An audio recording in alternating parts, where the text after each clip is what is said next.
Esse vídeo então é da disciplina de instalações hidrossanitárias, onde a gente vai dar continuidade ao cálculo das tubulações internas da residência, a distribuição interna, mais especificamente sobre o cálculo das pressões.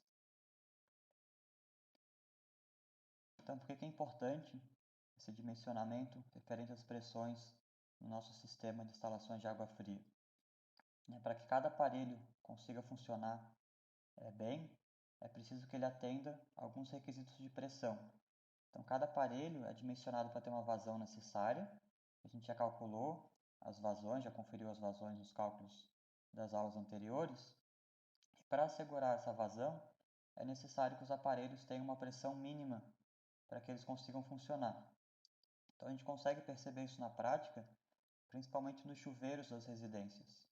Então, é bem comum a gente ir em alguma residência onde a gente vai tomar banho e às vezes o chuveiro sai muita pouca água. Então a gente costuma dizer que o chuveiro tem pouca pressão, quer dizer que ele não tem a pressão suficiente para que ele consiga fornecer a vazão necessária para aquela operação. Então cada aparelho deve ser dimensionado para que ele tenha a vazão mínima para o seu funcionamento e ele também deve ser dimensionado para que ele aguente uma pressão máxima. Ou seja, cada aparelho é fabricado também para suportar uma determinada pressão. Pressões muito elevadas podem danificar os aparelhos hidrossanitários. Então, a gente vai fazer essa verificação, qual que é a pressão mínima e qual que é a pressão máxima que o aparelho pode suportar, para evitar que a gente possa ter dano ao aparelho e até mesmo rompimento das tubulações. Então, a gente vai se preocupar com dois tipos de pressões. A gente tem as pressões dinâmicas, que são aquelas quando o meu sistema está em operação, ou seja, quando eu tenho escoamento de água. E segundo a norma, a NBR 5626, qual que é a pressão dinâmica mínima que eu devo garantir? Então, em qualquer caso, em qualquer ponto da rede, essa minha pressão não deve ser inferior a 10 kPa, o que equivale a 1 metro de água de pressão. Lembra que 1 metro de água equivale a 10.000 pascal ou 10 kPa. Então, a norma vai sempre dar essa referência de pressão em quilopascal, mas a gente vai trabalhar a pressão tanto em metros quanto em quilopascal.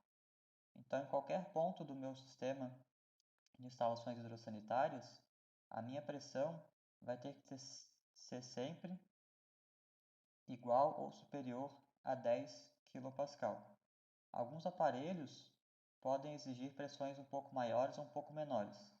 Então, aí nos pontos dos aparelhos, a gente vai ter que verificar também, se tem algum aparelho que exige um pouco mais de pressão ou um pouco menos. Já as pressões estáticas são aquelas quando o meu sistema não está em operação, ou seja, quando eu não tenho água escoando nas minhas tubulações, nem em nenhum aparelho sanitário, ou seja, quando a água está parada dentro das minhas tubulações. Então, essa pressão estática, segundo a norma, qualquer ponto, ela não deve ultrapassar 500 kPa ou 400 kPa ou 40 metros de água. Não vai ser o nosso caso aqui, as nossas edificações que a gente vai trabalhar vão ser sempre menores, então essa pressão estática com essa magnitude de 400 kPa só vai ocorrer em edifícios muito grandes, com vários pavimentos, que não é o objetivo nosso da disciplina aqui. Então a gente vai focar mais nas pressões dinâmicas para garantir que a gente tenha sempre a pressão mínima para o bom funcionamento dos aparelhos sanitários. Então, como é que a gente vai calcular as pressões dos nossos aparelhos? Então, agora uma revisão rápida aqui da disciplina de hidráulica que vocês já tiveram. Então, a gente vai aplicar muitos dos conceitos de hidráulica agora no dimensionamento das instalações de água fria. Então, a equação de Bernoulli vai ser a nossa base para o cálculo das pressões, que, em resumo, é a teoria da conservação da energia. Então, o que diz a equação de Bernoulli? Que a energia nunca se perde, ela apenas se transforma de uma forma para outra. Então, lembra, a gente tinha três tipos de energia, ou de cargas, que a gente vai chamar, na equação de Bernoulli. Então, a gente tinha a carga geométrica, ou de posição, que na equação ali é indicada pelo termo Z. A gente tem a carga de pressão, ou piezométrica, que está indicada ali pelo P sobre gama. E tem a carga cinética, que é referente à velocidade, que está indicada na equação pelo v ao quadrado, velocidade ao quadrado, dividido por 2 vezes a gravidade. Então, a gente tem esses 3 tipos de cargas ou de energias. A geométrica, que é referente à altura que o ponto está, em relação ao referencial. A piezométrica, referente à pressão que a água está exercendo naquele ponto. E a cinética, referente à velocidade.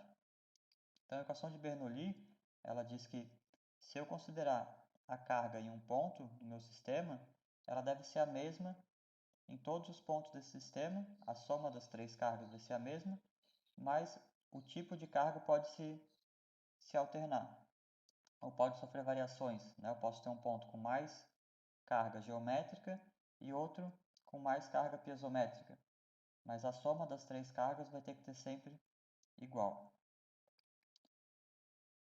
Porém, uma parte dessa energia acaba sempre se perdendo, né? Entre essas 3 cargas, a gente vai ter a variação entre elas, mas tem uma parte da energia que ela acaba não conseguindo ser aproveitada e, portanto, ela é perdida. No caso da água, essa energia é perdida principalmente por conta do atrito das partículas entre si e com as paredes da tubulação. Então, esse atrito acaba causando aí uma perda de energia por conta principalmente do calor que é gerado pelo atrito e até pouco de ruído. Então, eu vou perder uma parte dessa minha energia em forma principalmente de calor. Então, para efeitos práticos, a gente vai chamar isso de perda de carga, porque eu não vou conseguir aproveitar esse calor para transformar ele nem em pressão, nem em velocidade, que é o que a gente vai conseguir utilizar nas nossas instalações de água fria. Então, a equação de Bernoulli, resumindo, né, vai nos dizer que a energia se conserva, então entre essas 3 cargas, a piezométrica, geométrica e cinética, porém uma parcela da energia é perdida por conta principalmente do atrito da água com as paredes da tubulação. A gente vai perder essa energia em forma de calor. Então, o teorema de Bernoulli descreve que ao longo de qualquer linha de corrente, ou seja, dentro de um sistema, qualquer ponto desse sistema, a soma das energias ou das cargas é constante. Então, se eu somar a carga cinética, piezométrica e geométrica em um ponto e comparar com outro ponto, a soma dessas cargas vai ser igual, com um acréscimo da perda de carga que a gente vai perdendo um pouquinho de energia ao longo do meu sistema. Então, só reforçando aqui novamente a equação, o termo Z é referente, então, à carga potencial ou geométrica, que diz respeito à altura que aquele ponto está em relação ao referencial, que a gente vai adotar normalmente o chão. O segundo termo, P sobre gama, é a pressão. Então, lembrando que o gama aqui é referente ao peso específico do líquido, que é o peso específico da água, que seria de 10.000 newtons por metro cúbico, só que a gente não vai se preocupar com esse termo, né? Essa expressãozinha P sobre gama, toda ela vai representar a nossa pressão, que a gente vai indicar somente com a altura de água referente à pressão. E por último, a carga cinética, que é a velocidade ao quadrado, dividido por 2 vezes a gravidade. Então, lembrando, esses 3 termos, todos eles vão estar em metros, né? As cargas, a unidade é em metro, assim como a perda de carga também a gente vai indicar em metros.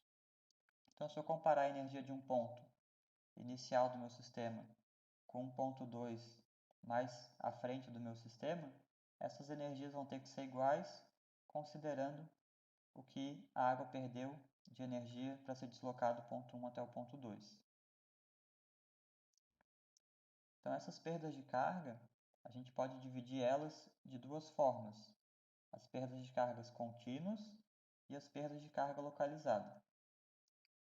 As perdas de carga contínuas são aquelas que vão ocorrer quando a água está se deslocando por uma tubulação retilínea. Então, a gente tem um exemplo aqui, um desenho. Então, imagina que tem um reservatório e aqui na parte de baixo tem uma tubulação horizontal por onde está passando a vazão. A água está se deslocando por aquela tubulação. Então, quando a água vai se deslocando por essa tubulação, ela vai sofrendo atrito com as paredes do tubo e vai perdendo um pouquinho de energia. Então, no desenho, lá na parte superior em cima, em vermelho, eu tenho indicado uma setinha que é a perda de carga. A gente consegue perceber que essa perda de carga vai aumentando proporcionalmente quanto maior for o comprimento da tubulação. Então, quanto maior for o tubo, maior vai ser a perda de carga, porque a cada trechinho da tubulação, a água vai perdendo um pouquinho de energia por conta do atrito. Então, como que a gente calcula essa perda de carga? O sinal da perda de carga a gente vai indicar com ΔH. Então, isso vai ser igual ao J, que indica a perda de carga unitária, o coeficiente de perda de carga unitária, multiplicado pelo comprimento da tubulação, que a gente vai indicar com L maiúsculo. Então, basicamente, a perda de carga contínua ela vai depender do comprimento da minha tubulação, multiplicado pelo coeficiente aí de perda de carga unitária. O J, esse coeficiente, vai depender do tipo de material que a gente vai estar trabalhando. Como nos nossos projetos de instalação de água fria a gente vai trabalhar com PVC, a fórmula que a gente vai usar para calcular o J é a fórmula de Flaman. Está indicada ali em azul, à direita a fórmula. Então essa fórmula vai depender basicamente da vazão, está indicado pelo Q maiúsculo, e do diâmetro da tubulação. Vocês têm que estar atentos somente às unidades. A vazão tem que estar em metros cúbicos por segundo e o meu diâmetro tem que estar em metros. Então, porém, principalmente nos nossos projetos de instalações hidrossanitárias, parte de água fria, as tubulações não são sempre lineares. A gente vai ver que tem muitas mudanças de direção, muitos acessórios que vão modificar o escoamento da água. E essas mudanças têm que ser consideradas porque são elas as responsáveis pela maior perda de carga no meu sistema. Quando a água está se deslocando por uma tubulação retilínea, ela vai ter uma perda de carga muito mais baixa do que quando ela tem que se deslocar por uma curva, um joelho, algum acessório que está dificultando ali a passagem dela pela tubulação. Então, as perdas de carga localizada, elas vão ocorrer sempre que a água tiver algum obstáculo ou alguma conexão pela qual ela tem que passar. Então, tem aqui alguns exemplos, umas curvas, joelhos, T's, registros, entradas e saídas de canalizações, uma cruzeta também. Então, todas essas conexões, elas vão acabar acarretando uma perda de carga maior no meu sistema. Então, eu vou precisar calcular qual vai ser a perda de carga correspondente a cada conexãozinha dessa. Então, para fazer isso, a gente vai utilizar o método dos comprimentos virtuais.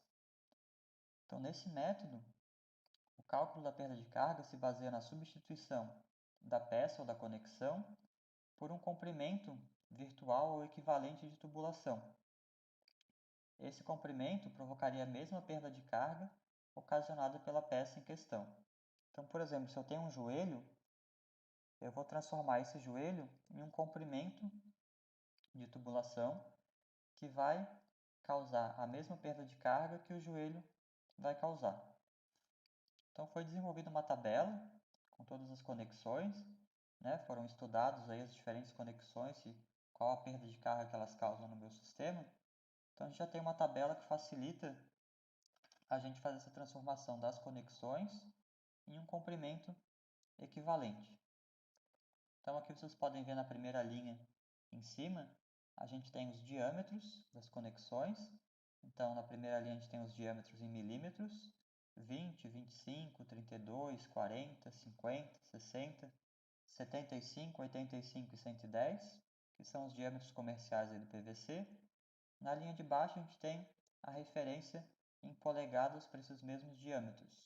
A gente não vai trabalhar tanto com polegadas, mas só questão de curiosidade ali, meia polegada, 3/4, uma e 1/4 e assim sucessivamente. Então, quando eu tiver uma conexão, como é que eu vou saber qual que é o comprimento equivalente dela? Eu vou procurar na minha tabela, primeiro o diâmetro dessa minha conexão, depois a conexão em si, e vou ver qual que é o valor da tabela que indica o comprimento equivalente a essa conexão. Então, por exemplo, vou pegar aqui um joelho, 90 graus, que é uma das peças mais utilizadas aí nas tubulações de água fria, e ele tem um diâmetro de 40. Então, qual que vai ser o comprimento equivalente dessa minha conexão para o meu cálculo das perdas de carga. Então eu vou na linha do joelho, até chegar na coluna que está indicado o diâmetro da peça. Então, nesse caso aqui, eu vou ter o valor de 2. Então, o que significa esse valor? Todos esses números da tabela aqui estão em metros. Então, significa que um joelho de 90 com um diâmetro de 40 milímetros, ele vai causar a mesma perda de carga do que se eu tivesse 2 metros de tubulação com esse mesmo diâmetro de 40. Então, ou seja, quando a água passa por um joelho de 90 graus, ela vai perder a mesma energia, a mesma carga, que ela perderia se ela passasse por 2 metros de tubulação reta. Então, eu vou substituir esse meu joelho por 2 metros de tubulação no meu cálculo da perda de carga. Então, outro exemplo aqui, eu escolhi o registro globo aberto. Então, o registro globo pode ser chamado também de registro de pressão, que é o registro que vai no chuveiro, para a gente abrir e fechar o chuveiro. Então, é a peça aí que causa maior perda de carga nos nossos sistemas de água fria. Então, eu escolhi o diâmetro de 25 para esse registro globo. Então, vou verificar na tabela que a perda de carga que ele causa no meu sistema equivale à mesma perda de carga que uma tubulação de 11 metros e 40 centímetros causaria. Então, eu sei que esse meu registro globo equivale a 11,4 metros de tubulação para o cálculo da minha perda de carga. Então, é assim que a gente vai utilizar essa tabela, vai sempre procurar a nossa peça e o diâmetro correspondente e vai substituir a peça por um comprimento equivalente para que a gente consiga calcular a perda de carga. Aqui tem só uma imagem de outra tabela, está só organizada de forma diferente. Então, aqui as conexões estão na horizontal e a gente tem os diâmetros ali na vertical, na primeira coluna à esquerda. Tá? É a mesma tabela, os valores são os mesmos, só muda a forma como ela está organizada.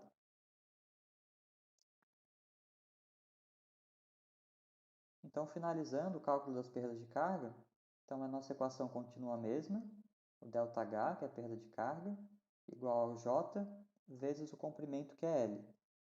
Só que agora esse nosso comprimento, a gente vai ter que dividir ele em duas partes. Então, o L total, que a gente chama, ele vai ser igual ao comprimento real, ou seja, o comprimento das tubulações, quantos metros eu tenho de tubulação na minha instalação de água fria, mais o comprimento equivalente, que é isso que a gente estava vendo agora nessa tabela, que equivale então ao comprimento de cada conexão que a gente vai ter ao longo da nossa instalação de água fria. Então, eu vou somar esses dois comprimentos e depois vou multiplicar esse valor pela perda de carga unitária, o J, que a gente vai calcular pela equação de Flaman em azul aqui nesse slide. Então, algumas observações aí para a gente iniciar a fazer o cálculo da pressão nas instalações hidrossanitárias.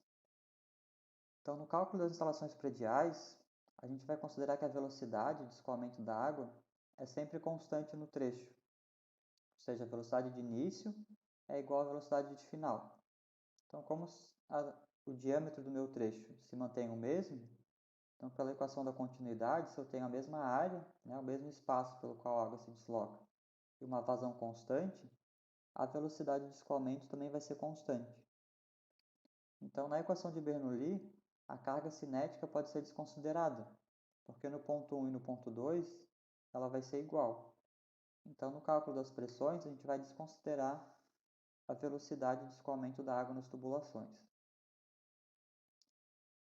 Outro ponto importante é que a gente vai iniciar o cálculo das pressões sempre no reservatório. Quando a gente fez o cálculo das vazões, para achar as velocidades, a gente começava dos pontos mais afastados do reservatório e ia voltando no sentido contrário ao escoamento de água até chegar no reservatório. A gente começava calculando primeiro os subramais, depois os ramais, depois a gente ia para as colunas de distribuição, por último o barrilete e depois chegava no reservatório. A pressão, a gente vai fazer o sentido contrário, a gente vai seguir o sentido de escoamento da água.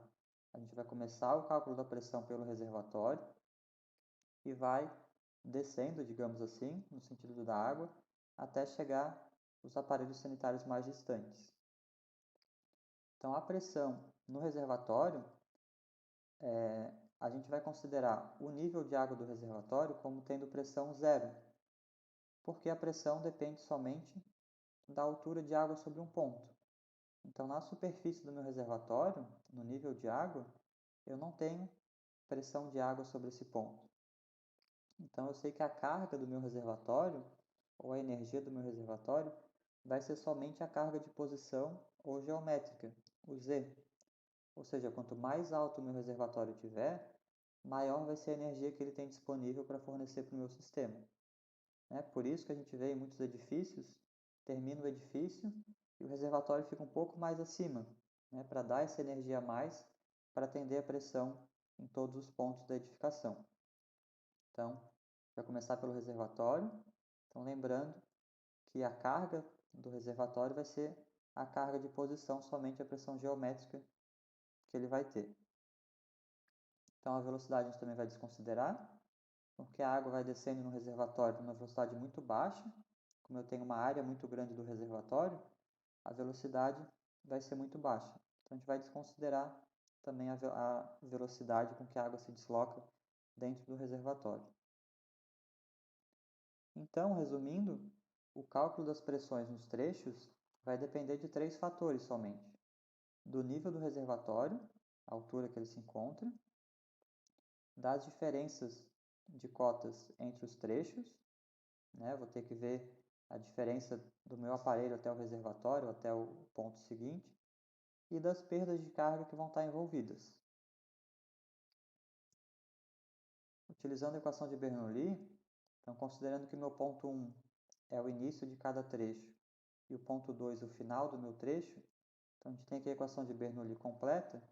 Então, as considerações que eu comentei agora, a gente vai poder simplificar essa equação. Então, a primeira consideração é de que a velocidade no ponto 1 e no ponto 2 é igual.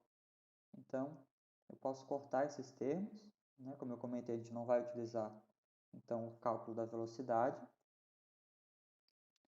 Então, a gente vai ter que no ponto 1 eu vou ter a carga de posição, o Z1, mais a carga de pressão, P1 sobre γ. No ponto 2, que vai ser o que a gente vai querer calcular, eu vou ter o Z, que é a carga de posição do ponto, mais a carga de pressão, mais a perda de carga. Então, quero descobrir a pressão no meu ponto 2 e o ponto 1 seria referente ao meu reservatório. Então, só isolei ali a pressão no ponto 2, que é o que eu quero descobrir. Então, ficou Z1 menos Z2, mais a pressão no ponto 1, menos a perda de carga. Então, vou só trocar de lado, a pressão vai passar para o lado esquerdo.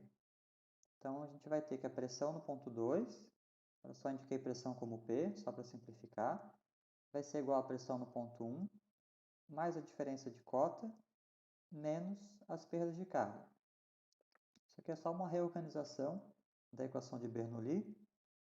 A gente só desconsiderou, então, a velocidade. Então, resumindo, a pressão no ponto final de cada trecho que a gente vai calcular vai ser igual à pressão no início do trecho, mais a diferença de cota entre esses dois pontos, menos as perdas de carga. Bom, vou resolver com vocês um exercício que fica um pouco mais fácil de visualizar como é que a gente vai aplicar essa equação na prática. Então, aqui do lado esquerdo tem um desenho que está representando, então, as tubulações de água fria de uma edificação. Então, a gente tem um reservatório, está indicada a cota do nível de água dele, 12,60 metros. Lembrando que essa cota é referente à altura que ele está do chão. Então, normalmente todo projeto tem as indicações aí das alturas dos pontos, as cotas. Então, esse reservatório vai conectar até um chuveiro. Tem a cota indicada do chuveiro ali, que é 9,90. E tem as tubulações representadas com algumas conexões já indicadas ali. Então, 2 tipos de registro, o registro gaveta e o registro globo. Depois a gente vai ver com com mais detalhes. Então eu quero calcular qual que vai ser a pressão nesse meu chuveiro.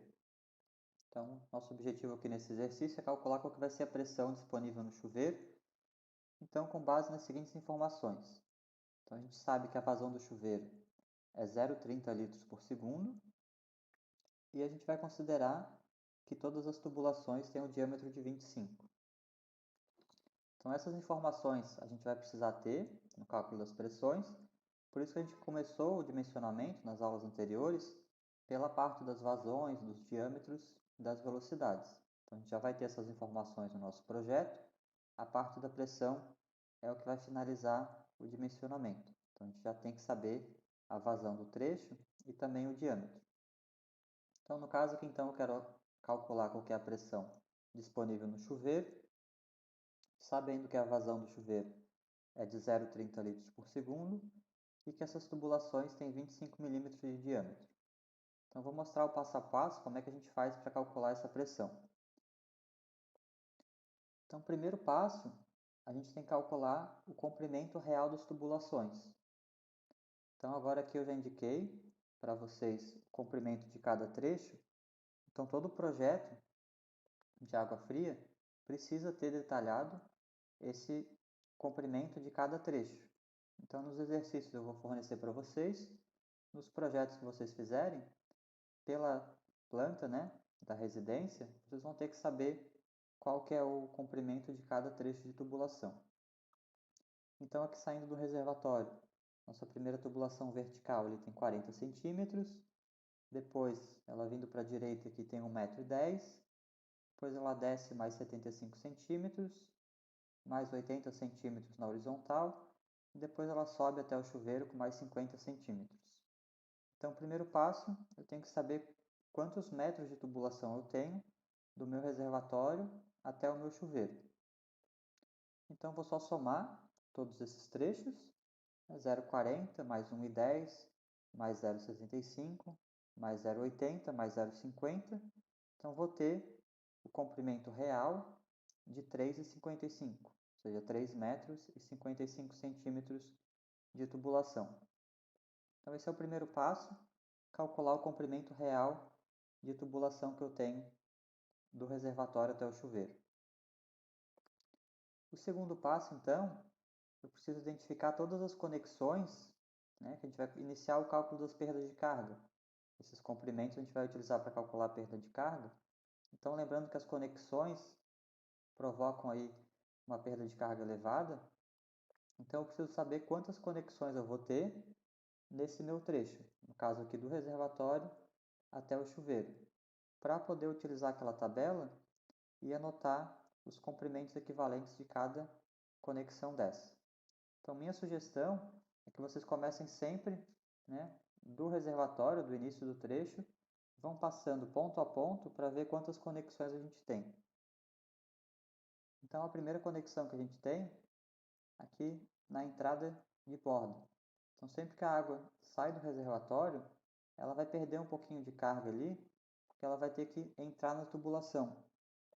Então, sempre nesse ponto, a gente vai ter que considerar essa perda de carga da entrada de borda. Então, primeira conexão é a entrada de borda. Em seguida, a gente tem no nosso desenho indicado ali, 2 registros de gaveta. Então, eu já vi que tem 2, então já vou anotar os 2 de uma vez. Então, o registro de gaveta, toda saída do reservatório tem que ter um registro desses. E normalmente na entrada de cada cômodo que eu tenho água fria, seja um banheiro, seja uma cozinha, uma área de serviço, a gente tem um registro desse que serve para impedir a passagem de água, principalmente quando eu vou fazer alguma manutenção, preciso fazer alguma obra na minha residência. Então, todos os pontos que tem água, normalmente todos os cômodos têm um registro desse. Normalmente eles ficam sempre abertos, né, quando você está fazendo uso dos aparelhos sanitários, e só são fechados em caso de manutenção ou de alguma necessidade específica. Então, na sequência, eu tenho ali um T, né? Eu indiquei aquela linha pontilhada indo para a esquerda. É como se nessa minha residência a tubulação seguisse para abastecer outro ponto da casa. Pode ser outro banheiro, outra cozinha, mas a gente pode ver na parte vermelha ali circulada, que eu tenho essa conexão em T, que é onde a água vai se dividir, uma parte dela vai vir para o lado do chuveiro, outra parte vai seguir para outro ponto da casa. Então aqui eu tenho um T, vocês vão ver na tabela, depois que a gente tem dois tipos de T's para pegar os comprimentos equivalentes. Então nesse caso aqui, é um T saída de lado ou bilateral, porque se a gente pensar no escoamento da água, ela está descendo do reservatório e ela vai mudar a direção dela no T, né? Pelo desenho que ela está descendo, e ela vai virar, digamos assim, à direita. Então, na tabela das conexões, a gente vai procurar o T saída de lado. Se a água não estivesse mudando a direção dela, se ela passar por um T, mas ela seguir a mesma direção, então aí vocês vão ver que tem outro itemzinho na tabela, vocês vão pegar outro comprimento equivalente. Mas no nosso caso aqui, esse é um T de saída de lado ou bilateral. Na sequência, a gente tem então vários joelhos. Né? A gente tem aqui 4. A gente dá para ver sempre que a gente tem essa curva de 90 graus, nas instalações de água fria, a peça mais utilizada é esse joelho. É o que vai permitir que a gente faça essa mudança de direção na tubulação. Então aqui no desenho a gente conseguia ver 3 claramente, né? Se a gente pensar no sentido da água, os 3 primeiros ali. E o quarto que eu circulei ali, bem no ponto onde sai o chuveiro, é para vocês sempre lembrarem que todo aparelho sanitário, né, antes da conexão do aparelho, eu vou precisar ter um joelho, porque as tubulações elas são paralelas à parede, né, estão dentro da parede paralelas, e para que eu consiga fazer a conexão dos aparelhos sanitários, eu preciso que a tubulação seja perpendicular. Então, sempre no final de cada aparelho sanitário, seja um chuveiro, uma pia, um lavatório, a gente sempre vai fazer uso de um joelho desse. Então, a gente sempre tem que considerar no ponto onde eu vou ter o aparelho sanitário mais uma conexão dessa. Então, nesse meu desenho, tenho 4 joelhos. E para finalizar, ali o registro globo, como está indicado no desenho, na legenda ali embaixo. Então, o registro globo pode ser chamado também de registro de pressão, que é o que vai permitir com que a gente abra e feche a saída de água para o chuveiro. Então esse é um registro que a gente utiliza bastante. Então ele é a conexão que vai fornecer maior perda de carga aí nas tubulações de água fria, porque ele causa um impacto grande na energia quando a água tem que passar por essa abertura. Né? Uma abertura que a gente pode controlar, abrir mais ou abrir menos, então por isso que ela causa uma perda de carga maior. Então agora eu já sei quais são todas as minhas conexões, então eu vou ter que utilizar a tabela para verificar quais são os comprimentos equivalentes dessas conexões. Então, relembrando que a gente tem uma entrada de borda, 2 registros de gaveta, um T de 90 graus saída de lado, 4 joelhos de 90 e um registro globo ou pressão. Então, pegando a nossa tabela, então, o primeiro passo, a gente vai ter que lembrar qual que é o diâmetro dessas nossas peças. Então, foi dado aqui no exercício que o nosso diâmetro é o de 25 milímetros. Então, eu já sei que eu vou ter que procurar os meus comprimentos equivalentes nessa coluna aqui. Então, quando for o projeto de vocês, cada trecho que vocês forem calcular, vocês já vão saber o diâmetro, porque vocês já calcularam anteriormente. Então, o próximo passo é identificar as peças que a gente já anotou. Então, eu destaquei as peças aqui. Então, a gente tem o joelho de 90, na ordem da tabela aqui. Depois a gente tem um T de 90, saída de lado. Vocês podem ver que logo acima desse T de 90 saída de lado, a gente tem o T de 90 passagem direta. Então tem uma linha pontilhada indicando que eu comentei que é quando a água não muda de direção, quando ela segue a mesma direção dentro do T. Só para mostrar para vocês, mas não é o caso do nosso exercício aqui. Então na sequência a gente tem a entrada de borda, né, quando a água está saindo do reservatório e está entrando na tubulação. E mais abaixo os 2 registros, o registro globo e o registro gaveta. Então, eu tenho aqui indicado os comprimentos equivalentes de cada peça dessa. Então, o joelho vai ter um comprimento equivalente de 1,2, o T 2.4, a entrada de borda 1, o registro globo 11,4 e o registro gaveta 0,2. Só fiquem atentos, né, para contar quantas peças a gente vai ter. Algumas peças se repetem, então a gente vai multiplicar, no caso do joelho, são 4 joelhos, então a gente vai fazer 4 vezes 1,2. Então vou ter um comprimento total de 4,8 metros. O T é um T só, então o comprimento é o que já está na tabela, 2,4. A entrada de borda também é só uma, comprimento equivalente de 1 metro. O registro globo, a gente tem um também só, comprimento equivalente de 11,4. E os registros de gaveta, 0,2 cada um, como são dois, então totalizam 0,4 metros de comprimento equivalente. Então, somando todas essas conexões, a gente vai ter um comprimento equivalente aí de 20 metros. Então, agora com esse comprimento equivalente e com o comprimento real das tubulações, a gente pode calcular a perda de carga que a gente vai ter nesse nosso sistema do reservatório até o chuveiro. Então, retornando aqui às equações da perda de carga, então a gente tem o J, a perda de carga unitária, depois a gente tem o comprimento total, que é o comprimento real mais o comprimento equivalente, e por último a gente vai calcular a perda de carga, que vai ser o produto do J vezes o L. Então, as informações que a gente vai precisar aqui, a vazão, que foi dada, 0,30 litros por segundo, e o diâmetro de 25 milímetros. Então, o cálculo da perda de carga a gente inicia pelo cálculo do J. Então, lembrando sempre para cuidar com as unidades.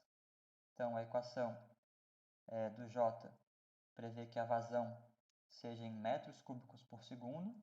Então, a gente tinha 0,30 litros por segundo. De litros por segundo para metros cúbicos por segundo, eu tenho que dividir por 1000. Então, 0,30 litros por segundo, ali na equação a gente vai ter que colocar 0,0003, né, correspondente a metros cúbicos por segundo. E o nosso diâmetro também, que está em milímetros, 25 milímetros, tem que ser dividido por 1000 para a gente poder colocar na equação. Então, na parte de baixo da equação ali, o diâmetro corresponde a 0,025. Então, só cuidar na hora dessa equação, né, principalmente quando for colocar na calculadora para ter atenção, não fazer nenhum erro aí de digitação, nem da ordem das contas. Mas então essa conta a gente vai ter como resultado uma perda de carga unitária de 0,0229. Então, ou seja, a cada metro de tubulação, a minha água vai perder 0,0229 metros de carga.